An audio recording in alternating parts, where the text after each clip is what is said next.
Girl friends, ஒரு முஸ்லிமான ஆண் தனக்கு மஹரம் இல்லாத ஒரு பெண்ணிடத்திலே பேசுகிறான், பழகுகிறான், அவளோடு தொடர்பிலே இருக்கிறான், அவளை தன்னுடைய சகோதரி என்று நினைத்துக் கொண்டு அவன் பழக்கத்தை வளர்த்துக் கொண்டிருக்கிறான், அல்லது காதலிக்கிறான், ஏதோ பண்ணுகிறான். உம்மத்திலே 100% வாலிபர்கள் இருந்தால் இதில் தப்பியவர்கள் அல்லாஹ் பாதுகாப்பானாக 10% கூட இருக்காது. உண்மையா இல்லையா?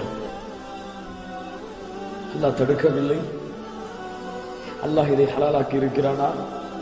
இது மார்க்கத்திலே ஹலாலா?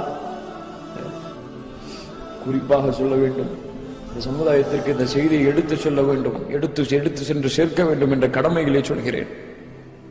இன்னைக்கு இந்த சமுதாயத்தை ஒரு தவறான வழியிலே ஷைத்தான் இழுத்து சென்று கொண்டிருக்கிறான். Facebook என்ற ஒரு மிகப்பெரிய ஷைத்தானிய தளத்தின் மூலமாக அதை ஹலாலாக பயன்படுத்துபவர்கள், அழைப்பு பணியின் நோக்கத்திலே பயன்படுத்துபவர்களுக்கு அல்லாஹ் இரக்கம் காட்டுவானாக. அவங்க அழைப்பு பணியை அல்லாஹ் விரைவுபடுத்துவானாக. அவர்களுக்கு அந்த ஈமானிலே அல்லாஹ் உறுதி கொடுப்பானாக.